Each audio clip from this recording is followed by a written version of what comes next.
दोस्तों नमस्कार। एक बार फिर से आपका दोस्त, आपका भाई, आपका साथी आपके विचार में आपका स्वागत करता हूं। व्हाट्सएप पे एक लाइन पढ़ी, उसमें आया कांग्रेस मुक्त भारत, और फिर से कुछ यादें ताज़ा हो गई और मैं लग गया इसकी चीरफाड़ करने में, इसका पोस्टमार्टम करने में। और मैंने कुछ तथ्य इकट्ठे किए।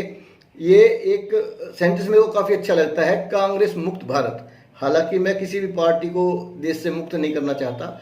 लोकतंत्र है, हर किसी पार्टी को चुनाव लड़ने का अपना अधिकार है, अपने विचार रखने का।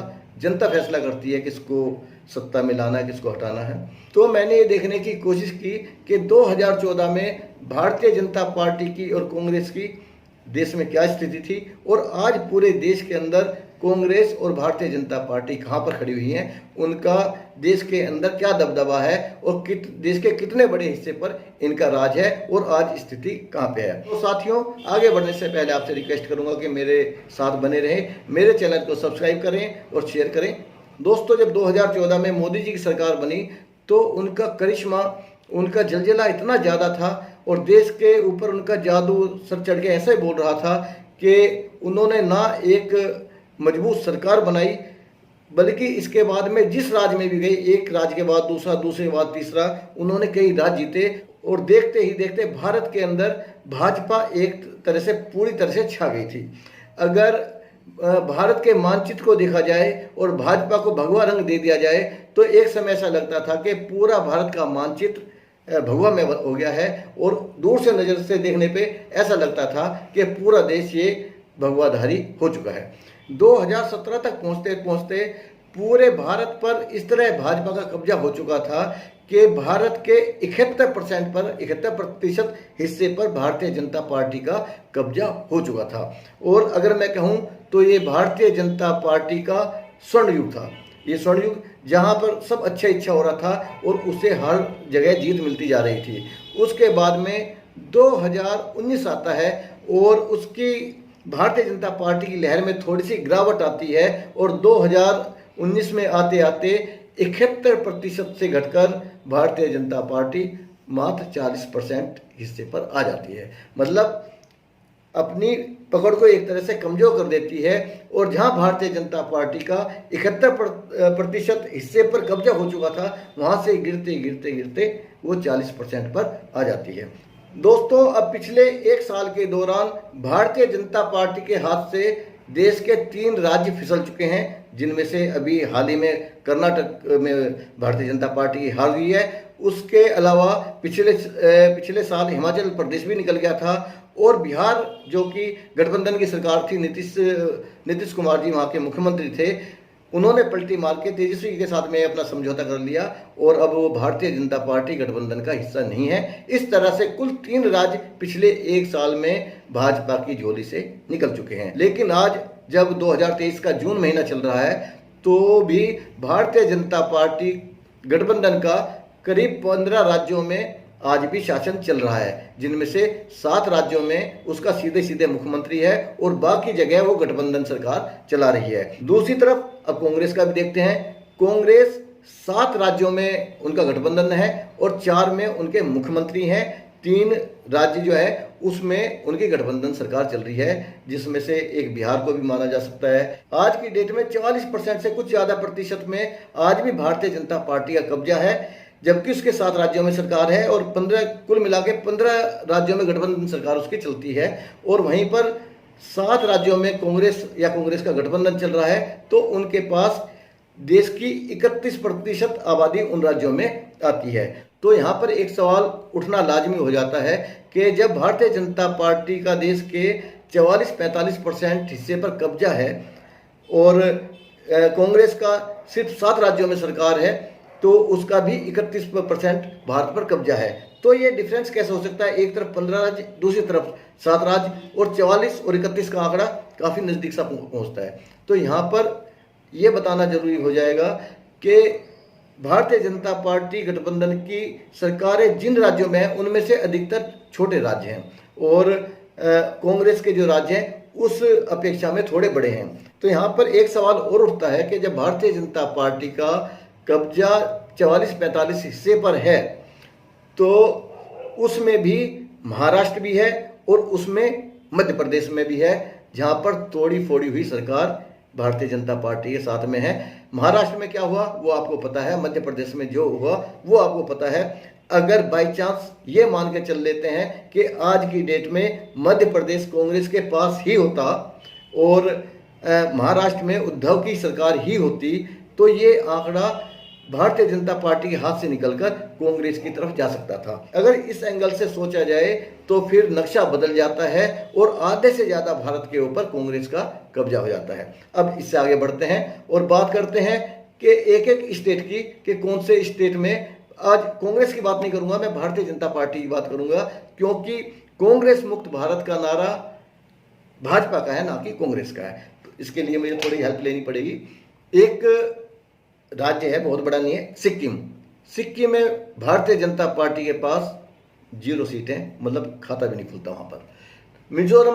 मिजोरम में भारतीय जनता पार्टी के पास 0 सीटें, यहां पर भी भारतीय जनता पार्टी का एक भी विधायक नहीं है। तीसरा तमिलनाडु दक्षिण का आखिरी हिस्सा है, रामेश्वरम शुरू हो जाता है, श्रीलंका का समुद्र वहां से शुरू हो जाता है। यहाँ पर भी भारतीय जनता पार्टी के पास कोई विधायक अपना नहीं है। 3 स्टेट में बता चुका हूँ। चौथा स्टेट में बताता हूँ, कर्नाटक का, जहाँ हाल ही में चुनाव हुए हैं। यहाँ पर 224 में से 64 सीटें भारतीय जनता पार्टी के पास हैं, लेकिन यहाँ पे थोड़ी सी अच्छी स्थिति है। आंध्र प्रदेश की अगर बात करें तो 175 सीटें हैं, वहाँ पर भारतीय जनता पार्टी के पास मात्र 4 सीटें आती हैं। केरल, जहाँ पर 140 सीटें हैं, और यहाँ पर मैं बताता आपको चलूँ कि केरल भारत का सबसे ज़्यादा शिक्षित राज्य माना जाता है। यहाँ पर केरल में भारतीय जनता पार्टी के पास मात्र 1 सीट है। यहाँ पर एक चीज़ और भी जोड़ी जा सकती है कि क्या शिक्षित लोगों को भारतीय जनता पार्टी पसंद नहीं है, यह मजाक था। पंजाब, जहाँ पे आम आदमी पार्टी की सरकार है, 117 सीटें हैं, 3 सीटें यहाँ पर भारतीय जनता पार्टी के पास हैं। एक तरह से सुपड़ा साफ है खाना पूर्ति के लिए, जहाँ पे इन्होंने इतनी ताकत लगाई थी, तब ये 3 सीटें भारतीय जनता पार्टी वहाँ पर ले पाई है। उसके बाद में बंगाल में 294 सीटें हैं। पिछले साल रिजल्ट आया, यहाँ पर कम से कम 5 साल भारतीय जनता पार्टी ने बहुत पैसा बहाया है, बहुत बड़ा प्रचार किया है, और अमित शाह ने बार बार कहा था 200 सीटें लेके जाएंगे 294 में से, और प्रचंड बहुमत से सरकार बनाएंगे। यहाँ पर 74 सीटें हैं भारतीय जनता पार्टी के पास। तेलंगाना है, 119 में से मात्र 5 सीटें हैं भारतीय जनता पार्टी के पास। और दिल्ली जो हिंदुस्तान की राजधानी है, अरविंद केजरीवाल यहाँ के मुख्यमंत्री हैं, 70 सीटें यहाँ पर, उसमें से मात्र राजधानी के अंदर 8 सीटें भारतीय जनता पार्टी के पास हैं। वो भारतीय जनता पार्टी जो कहती है हम कांग्रेस मुक्त भारत करेंगे। मतलब कई राज्य ऐसे हैं कि कांग्रेस भी नहीं है, लेकिन वहाँ भारतीय जनता पार्टी भी एक तरह से खत्म है। अब हरियाणा है, उत्तर प्रदेश है, गुजरात है, उत्तराखंड है, मध्य प्रदेश है, ये सारे राज्य हैं जो भारतीय जनता पार्टी के पास है। उत्तर प्रदेश बड़ा स्टेट है, गुजरात भी है, मध्य प्रदेश बड़ा स्टेट है।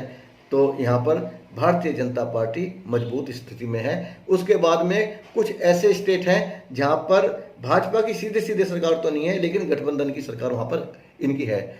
उड़ीसा में 147 में से मात्र 10 सीटें भारतीय जनता पार्टी के पास हैं। नागालैंड में 60 में से 12 सीटें भारतीय जनता पार्टी के पास, और बिहार में से 243 में से 76 सीटें भारतीय जनता पार्टी के पास आज की डेट में हैं। और इसी के साथ मेघालय में पहुंचते हैं, जहां पर टोटल सीटें हैं 60, और भारतीय जनता पार्टी के पास मात्र 2 सीटें हैं। जम्मू कश्मीर में सरकार इन्हीं की है भारतीय जनता पार्टी की, 87 में से 25 सीटें हैं, और गोवा की 40 में से 13 सीटें भारतीय जनता पार्टी के पास हैं।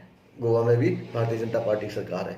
इस तरह जो आंकड़ा निकल के आता है तो उसे समझिएगा, उससे शायद देश में स्थिति की आपको क्लियर होती है कि भारतीय जनता पार्टी जो बड़ी बड़ी बातें करती है और अपना डंका बजता हुआ बताती है, सारे देश में छाया हुआ बताती है, कि क्या स्थिति उस तरह की है या सिर्फ ये एक हवा बनाया जा रहा है, एक पेड़ खड़ा तिल का ताड़ बनाया जा रहा है। इससे वो स्थिति आपके सामने क्लियर होगी। देश भर में कुल विधानसभा की सीटें हैं 4139। 4139 ये विधानसभा सीटें हैं। उनमें से भारतीय जनता पार्टी के पास आती है मात्र 1516, मतलब कि आधी सीटें भी नहीं है। अब जितनी सीटें भारतीय जनता पार्टी के पास हैं पूरे देश के अंदर 1516 सीटें जो हैं, उनमें से अधिकतर सीटें मतलब 950 सीटें मात्र 6 राज्यों के अंदर हैं। गुजरात में यहाँ की सरकार है, महाराष्ट्र में भी ये जुगाड़बाजी की सरकार चला रहे हैं, कर्नाटक में हार गए लेकिन फिर भी अच्छी सीटें मिली हैं। यूपी, हाँ यूपी में इनके काफ़ी एमएलए हैं और एमपी में भी हैं और राजस्थान में भी इनके अच्छे खासे हैं। 6 राज्यों में मिला दिए जाए तो 950 एमएलए इनके पास हैं। इसका मतलब पूरे देश के अंदर करीब करीब ये बन जाएंगे 550 विधायक पूरे देश के अंदर है। तो ऐसी भी हवा है नहीं जितनी बड़ी मीडिया पर दिखाई जा रही है। और आगे जो स्थिति दिखाई देती है वो स्थिति भारतीय जनता पार्टी के लिए मेरे हिसाब से तो बिल्कुल अच्छी नहीं होने वाली है। 3-4 राज्य आगे खड़े हुए हैं जिनका इलेक्शन होने वाला है और वहाँ के अभी जो थोड़ा से उनके बारे में बात की जा रही है तो भारतीय जनता पार्टी को कोई बहुत बड़ी सफलता आती हुई दिखाई नहीं दे रही है। तो मेरा इस वीडियो बनाने का मतलब ये था कि भारतीय जनता पार्टी निश्चित रूप से देश की सबसे बड़ी पार्टी है, कोई शक नहीं है, लेकिन जितनी हवा बनाई जा रही है उसके आसपास भी भारतीय जनता पार्टी है नहीं। आखिर तक वीडियो देखने के लिए आपका धन्यवाद। आगे भी मेरे साथ बने रहें, मेरे चैनल को सब्सक्राइब करें। जय हिंद, धन्यवाद।